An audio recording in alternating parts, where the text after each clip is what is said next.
Hi, and welcome to Mrs. Pam Reads. We're continuing in our story, The Great Gatsby. We will be in chapter 4 today, and it will also be broken up into 2 videos. In our last video, the party, Gatsby's party, was coming to an end, and we discover that there's a car in the ditch holding up the traffic to get out of the party, and the driver just had no clue what was going on. Nor did the passenger. It was an interesting conversation, and then we find out that Jordan Baker can't drive either, so Nick walked home. All right, here we are, chapter 4.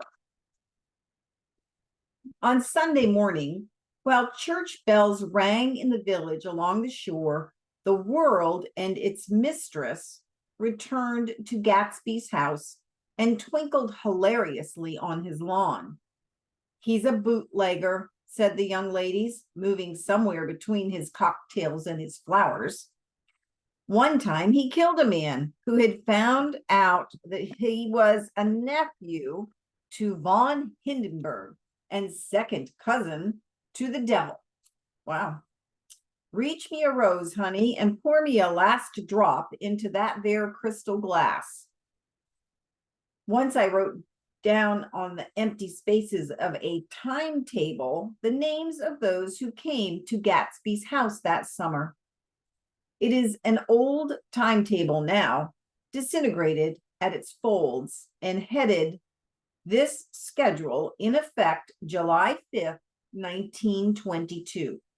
But I can still read the gray names, and they will give you a better impression than my generalities of those who accepted Gatsby's hospitality and paid him the subtle tribute of knowing nothing whatever about him. From East Egg, then, came the Chester Beckers and the Leaches and a man named Bunsen, whom I knew at Yale, and Dr. Webster Civet, who was drowned last summer up in Maine, and the Hornbeams and the Willie Voltaires, and a whole clan named Black Buck, who also gathered in a corner and flipped up their noses like goats at whoever so came near. And the Ismays and the Christies, or rather Hubert Auerbach and Mr. Christie's wife, and Edgar Beaver, whose hair, they say, turned cotton white one winter afternoon, turned cotton white one winter afternoon for no good reason at all. Clarence Endive was from the East Egg, as I remember. He came only once in white knickerbockers and had a fight with a bum named Eddie in the garden. Etty, E-T-T-Y, two E's, two T's, Etty. From farther out on the island came the Cheadles and the O.R.P. Schraders and the Stonewall Jackson Abrams of Georgia and the Fishguards and the Ripley Snells. Snell was there 3 days before he went to the penitentiary, so drunk out on the gravel that Mrs. Ulysses Sweat's automobile ran over his right hand. The Danceys came too, and S.B. Whitebait, who was well over 60, and Maurice A. Flink, and the Hammerheads, and Beluga, the tobacco importer, and Beluga's girls. From West Egg came the Poles, and the Mulreadys, and Cecil Roebuck, and Cecil Schoen, and Gulick, the state senator, and Newton Orchid, who controlled films par excellence, and Eckhouse and Clyde Cohen, and Don S. Schwartz, the son, the son, and Arthur McCarty, all connected with the movies in one way or another. And the Catlips and the Bambergs and G. Earl Muldoon, brother to that Muldoon who afterwards strangled his wife.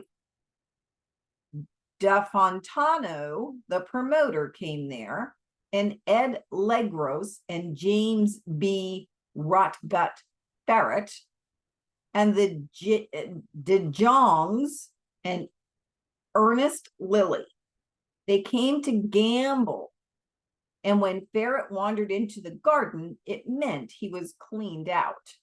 And associated traction would have to fluctuate profitably next day. Wow. A man named Klipspringer was there so often and so long that he became known as the Boarder. I doubt if he had any other home. Of theatrical people, there were Gus Ways and Horace O'Donovan and Lester Meyer and George Duckweed and Francis Bull. Also from New York were the Crones and the Backheisens and the Denekers and Russell Betty and the Corrigans and the Kelleher's and the Dewars and the Scullys and S.W. Belcher and the Smirks and the young Quinns, divorced now, and Henry L. Palmetto, who killed himself by jumping in front of a subway train in Times Square. Boy, the 20s. Okay. Benny McClellan arrived always with 4 girls. They were never quite the same ones in physical person, but they were so identical one with another that it inevitably seemed they had been there before. I have forgotten their names. Jacqueline, I think, or else Consuela, or Gloria, or Judy, or June, and their last names were either melodious names of flowers and months, or the sterner ones of the great American capitalists whose cousins, if pressed, they would confess themselves to be.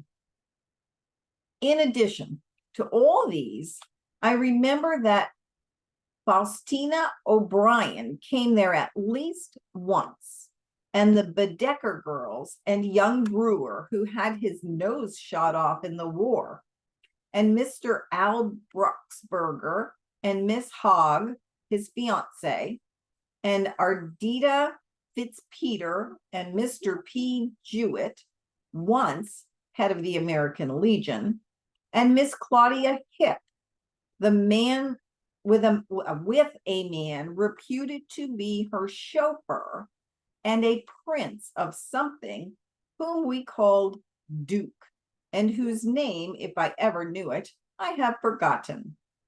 All these people came to Gatsby's house in the summer. Ooh.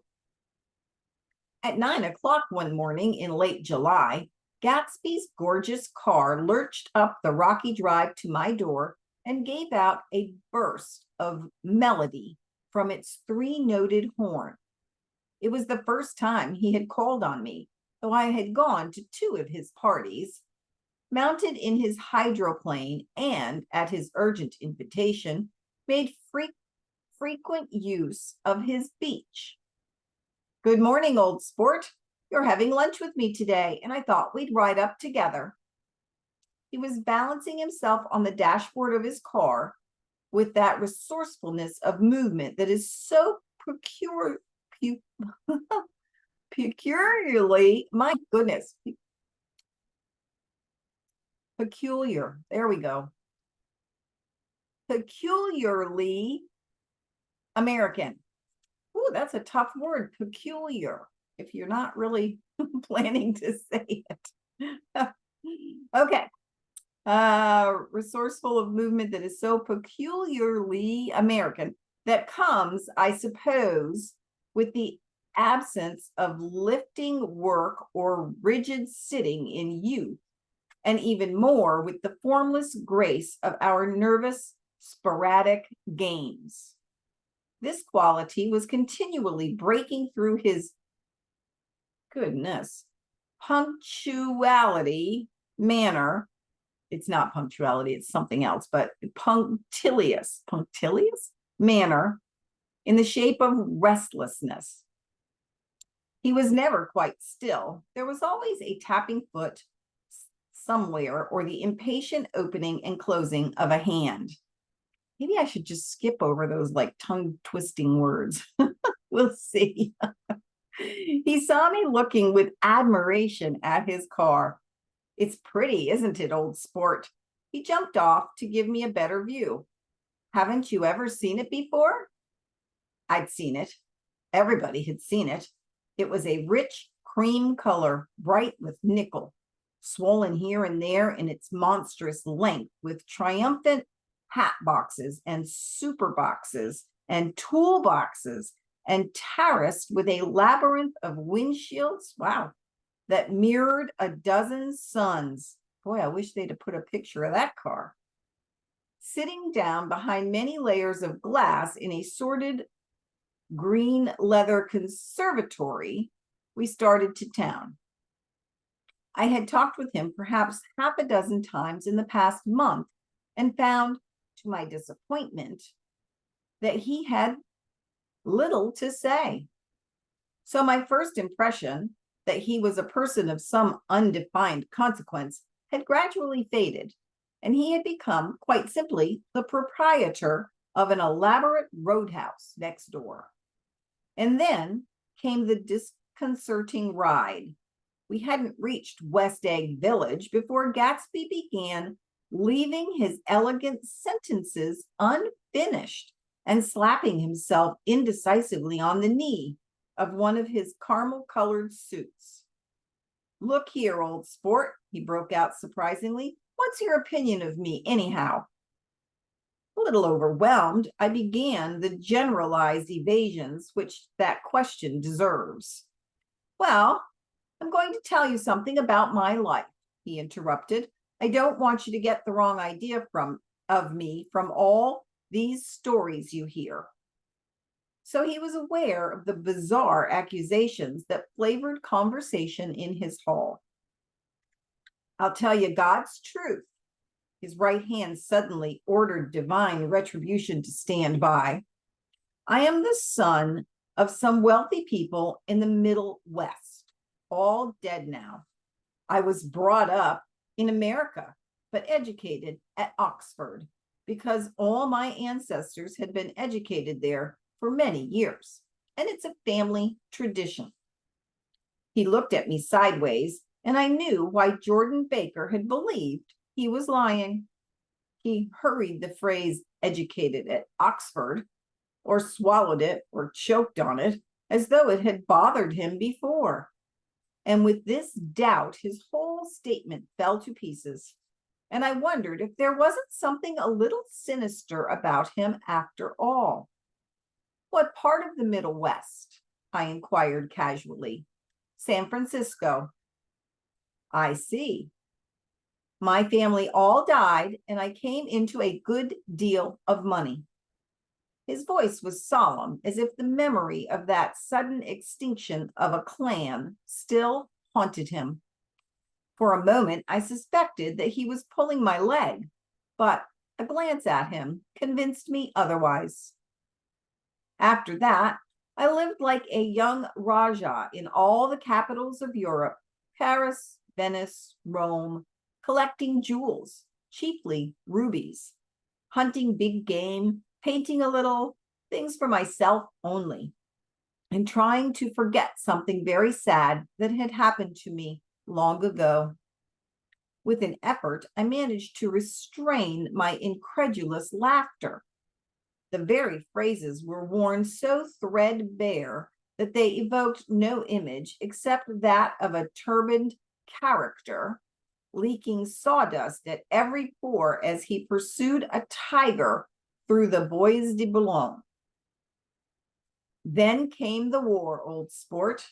It was a great relief, and I tried very hard to die. but I seemed to bear an enchanted life. I accepted a commission as a first lieutenant when it began. In the Argonne Forest, I took 2 machine gun detachments so far forward that there was a half-a-mile gap on either side of us where the infantry couldn't advance. We stayed there 2 days and 2 nights, 130 men with 16 Lewis guns. And when the infantry came up at last, they found the insignia of 3 German divisions among the piles of dead. I was promoted to be a major, and every Allied government gave me a decoration, even Montenegro. Little Montenegro, down on the Adriatic Sea. Little Montenegro. He lifted up the words and nodded at them with his smile. The smile comprehended Montenegro's troubled history and sympathized with the brave struggles of the Montenegrin people. It appreciated fully the chain of national circumstances which had elicited this tribute from Montenegro's warm little heart. My incredulity was submerged in fascination now, and it was like skimming hastily through a dozen magazines. He reached in his pocket, and a piece of metal, slung on a ribbon, fell into my hand. That's from Montenegro. To my astonishment, the thing had an authentic look. Something in a foreign language. It says something that I'm not even going to try to pronounce. Turnip. Major J. Gatsby, I read, for valor extraordinary. Here's another thing I always carry, a souvenir of Oxford days. It was taken in Trinity Quad. The man on my left is now the Earl of Doncaster. It was a photograph of half a dozen young men in blazers loafing in an archway through which we were visible, a host of spires. There was Gatsby, looking a little, not much, younger, with a cricket bat in his hand. Then it was all true. I saw the skins of tigers flaming in his palace on the Grand Canal. I saw him opening a chest of rubies to ease with their crimson lighted depths the gnawing of his broken heart. I'm going to make a big request of you today, he said, pocketing his souvenirs with satisfaction. So I thought you ought to know something about me. I didn't want you to think I was just some nobody. You see, I usually find myself among strangers because I drift here and there, trying to forget the sad thing that happened to me. He hesitated. You'll hear about it this afternoon. At lunch? No, this afternoon. I happened to find out that you're taking Miss Baker to tea. Do you mean you're in love with Miss Baker? No, old sport, I'm not. But Miss Baker has kindly consented to speak to you about this matter. I hadn't the faintest idea what this matter was, but I was more annoyed than interested. I hadn't asked Jordan to tea in order to discuss Mr. J. Gatsby. I was sure the request would be something utterly fantastic. And for a moment, I was sorry I'd ever set foot upon his overpopulated lawn. He wouldn't say another word. His correctness grew on him as we neared the city. We passed Port Roosevelt, where there was a glimpse of red-belted ocean-going ships, and sped along a cobbled slum lined with dark, undeserted saloons of the faded gilt 1900s. Then the Valley of Ashes opened out on both sides of us, and I had a glimpse of Mrs. Wilson straining at the garage pump with panting vitality as we went by. With fenders spread like wings, we scattered light through half Astoria, only half, for as we twisted among the pillars of the elevated, I heard the familiar jug jug spat of a motorcycle, and a frantic policeman rode alongside. All right, old sport, called Gatsby. We slowed down. Taking a white card from his wallet, he waved it before the man's eyes. Right you are, agreed the policeman, tipping his cap. Know you next time, Mr. Gatsby. Excuse me. What was that? I inquired. The picture of Oxford? I was able to do the commissioner a favor once, and he sends me a Christmas card every year. Over the great bridge, with the sunlight through the girders making a constant flicker upon the moving cars, with the city rising up across the river in white heaps and sugar lumps, all built with a wish out of non-olfactory money. Non-olfactory. The city seen from the Queensboro Bridge is always the city seen for the first time, in its first wild promise of all the mystery and the beauty in the world. A dead man passed us in a hearse, heaped with blooms, followed by two carriages with drawn blinds, and by more cheerful carriages for friends. The friends looked out at us with the tragic eyes and short upper lips of southeastern Europe. And I was glad that the sight of Gatsby's splendid car was included in their somber holiday. As we crossed Blackwell's Island, a limousine passed us, driven by a white chauffeur, in which sat three modish Negroes, two men and a woman. I laughed aloud as the yolks of their eyeballs rolled towards us in haughty rivalry. Okay. Anything can happen now that we've slid over this bridge, I thought. Anything at all. Even Gatsby could happen without any particular wonder. And there is a space there, so we are going to pause the chapter there. Please remember that this book was written in like 1923, maybe? Because, yeah, 1925, the book was originally published. So any seemingly uncharacteristic or I don't know, anything that seems to offend you in the book, I'm sorry. I guess that's the best way to put it. I mean, the way that they wrote things in 1925 and understood things in 1925 is not the way that we write things and understand things in 2024. So like 100 years ago, right? Okay. Anyway, so he's going into town with Gatsby, and then he's going to have tea with Jordan and find out Gatsby's background, I guess. I mean, we heard his background, so whatever this matter is. All right, you guys. I hope you have a wonderful day, and I will see you for the rest of the chapter next time. Bye.